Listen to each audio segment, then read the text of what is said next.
Hey everybody, it's Jason Blaha here, and in a video I did the other day about the whole John Jones situation, the UFC, I had someone come in, is a relatively new powerlifter. They want to get into powerlifting, they want to stay drug-free, and they had asked me, why is it with untested federations available, why do guys cheat? Why do guys cheat to go compete in tested? I don't understand. So let me put on my +5 hat of weaponsmithing, work on skilling up my craft a little bit, and let's talk about this. That's an interesting question. And that's kind of one of the problems we run into with sports in general, isn't it? And I want people to understand that I'm not condoning it, not a fan of it. I mean, I have refereed, I'm a certified referee in a federation that has both tested and untested divisions. Now, I haven't reffed in a few years, but I'd ref again. And, you know, that's stuff that you have to look at when you're talking about the rules and fair play and everything. It is pretty deplorable. It's pretty deplorable. But the problem that we have is that there's a mentality to it. And people need to understand that cheating at sports is almost intrinsic to sports.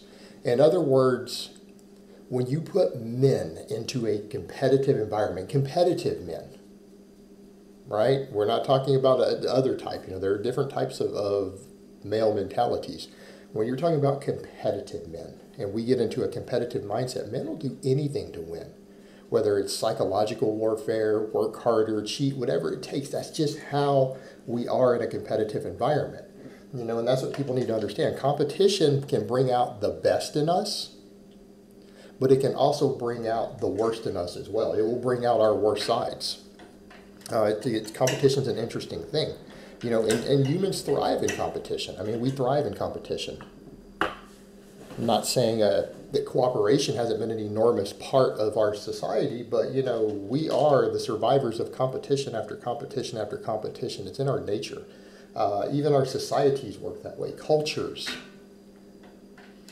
dominate other cultures based on competition and become the dominant cultures, the dominant tribes, things like that, all through history. I mean, this is part of human nature, particularly men. Competition. You know, and that's the problem we have, is that we take something that is a competitive thing and we try to create this concept of fair play. And we create the concept of fair play to create true competition. I mean, that's the interesting part of it. You know, the idea of fair play seems contrary to competition, doesn't it? Because you're always seeking an advantage. You're always seeking an advantage, an edge, a way to win.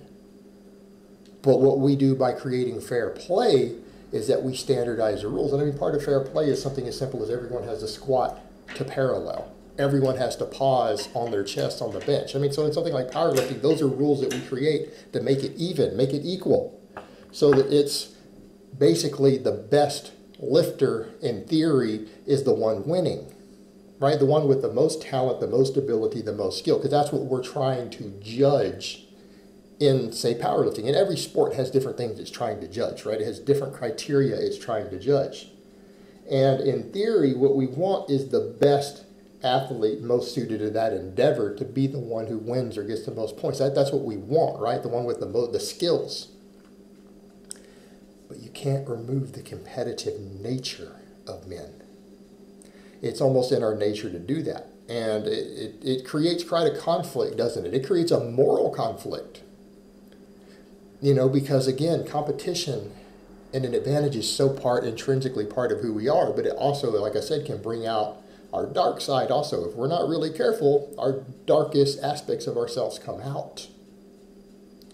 And in the case of something like powerlifting, that could be sometimes the way you treat other competitors, who you're supposed to be brothers because you're in the same sport, right? That's the way powerlifting is usually done. But it sometimes can come out with negativity. In other cases, it comes out of cheating. Whether it was people putting stuff inside their knee wraps back in the day, right? Tennis balls in the back of their knee wraps, up to cheating on your drug test. And I personally have known guys who do it. And here's what it comes down to. The problem we have in powerlifting is the same problem we'll run into if we ever create tested versus untested leagues. people have created this mentality. There is a certain elitism that goes with groups like the IPF. They created this mentality that we're the best of the best. And in fact, the IPF, you go look at some of the records that they hold in certain areas, and they're beating most of the untested federations oftentimes in a weight class, right? At least for a country at the national level. You go to the world level, and you combine all the federations, it gets different, right? The drug-tested world records tend to be lower than the untested in a given weight class, but not across every federation. That means there might be one federation that has some people beating them. But you go look at the next federation down and say we go to the North America, right? You'll look at things like the U.S. Powerlifting League. You'll look at the WPC and go look at each of theirs, and sometimes their guy isn't beating. And the untested isn't even beating the IPF person and tested in the weight class. You know, you'll have to look at each federation. You go to the world level when all the feds are thrown together, it gets different. It's always the exception of like Jesse Norris. It's always the untested guy that has a slightly better lift. But it's not always the case. Also begs the question of how many of those guys are cheating also. But I've known guys who do it, and the way that they put it is because this is the most elite federation. There's the most prestige here. In other words, when you have the drug-tested feds like the IPF who create this idea that we're the best of the best, we're the most elite, there becomes an incentive. There becomes an incentive to compete with them and cheat rather than just go hang with the other open juice heads. And the ironic part is I know guys who don't use gear who compete untested who win. That's the irony, is that I know guys who are legitimate champions like WPC guys who dominate their weight class because it's not a heavy weight class. That's what people need to remember. Sometimes in the lighter weight classes, like the under 200 pound classes, a guy who's totally clean might actually hold a national record in the 181 or the 165 or whatever. He might actually hold the national record clean because they're smaller guys in smaller weight classes, and he just has really good genetics and leverages, right? And he trains really hard. And I know some like it. I know at least one guy like that, personal friend of mine, someone I've hung out with, shared a hotel with before, you know, going to actual powerlifting meets. Guy's legit clean. Guy's legit clean. But he's also in a very, very light weight class. Bigger boys, it doesn't work that way. But the point is, it's the prestige end of it. Guys want the prestige. They want the clout. And it's as simple as that. It's not even, hey, that I'm the best drug-free, because they know they're not drug-free. They want to have the record, or they want to win in the most prestigious federation. And the federation that puts on the air of pretentiousness, the IPF, guess what? It's drug tested. It's drug tested. But they say this stuff of we're the best and the best compete with us. And again, they put on this air of pretentiousness and prestige. And so when you do that, guess what happens? You're going to draw the cheaters in who want that prestige. They want that title badly. A lot of them will come in and cheat to get it because they want the prestige. If the IPF didn't put forward that air, you'd see less of it, right? You'd see less of it. And I'm not saying guys don't even cheat in the other feds, like in the AWPC and stuff for their tested division. Some guys still cheat, but it's rare. It's a lot rarer. Because it's not propped up as being better. But even then, occasionally you'll get a guy who'll do that and be like, well, you know I could walk in there and I could knock down that record if I just cheat on the drug test, right? They will do that, and it does happen. But it's not the same thing because it's that prestige that they throw on it. And that's the problem that you have. That's going to be the problem that we have if we ever do this at the big level in real professional sports. If you ever try to promote the natural drug or the drug-tested division as being better or more prestigious than the untested, you're not going to see a difference between the two anymore. Do you know why? Because guys are going to still cheat. Like if it pays more, guess what? That's what's going to happen. If it's promoted as more prestigious, That's what's going to happen. I would say if we were to take it to that point, you're going to actually have to reduce the reward slightly.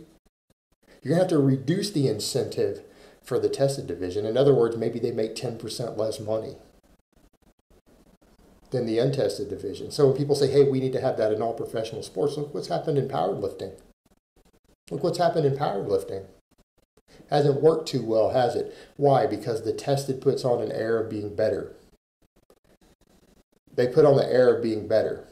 So if you want to actually have clean versus not clean, you're going to have to de-incentivize the drug-tested divisions. Otherwise, people are going to cheat because they do it in powerlifting for a trophy. I mean, you pay to play in powerlifting. There's no money rewards. You're paying to play. It costs you to compete. You're not getting a paycheck. And guys are still cheating all the time for nothing more than extra prestige. What do you think is going to happen when you go to professional sports? No, you're going to have to make it a slightly less return. In other words, the guys who want to use drugs know that they'll get more out of it if they just go do the one that's untested. They can use whatever they want. And then if they know there's a risk they're going to lose everything and they have less incentive to win, they make a little less money. It's not presented as being better or superior to be in the drug tested. You're more likely to get clean athletes. That's the only way it will work. And that's based on me observing the mentality of guys who cheat in the IPF who I've known, because I've talked to some in person. And it's interesting. Their mindset is, so I see where they're coming from. And I'm not condoning it. I'm just saying that they have a mentality. And that's human nature for competitive men when it comes to sports. There's incentive to cheat, because they're seen as being superior or better with more prestige than if they go compete in untested. All right, guys, but that's really all I have to say on that today. I hope it's been informative, and I will talk to you guys next time.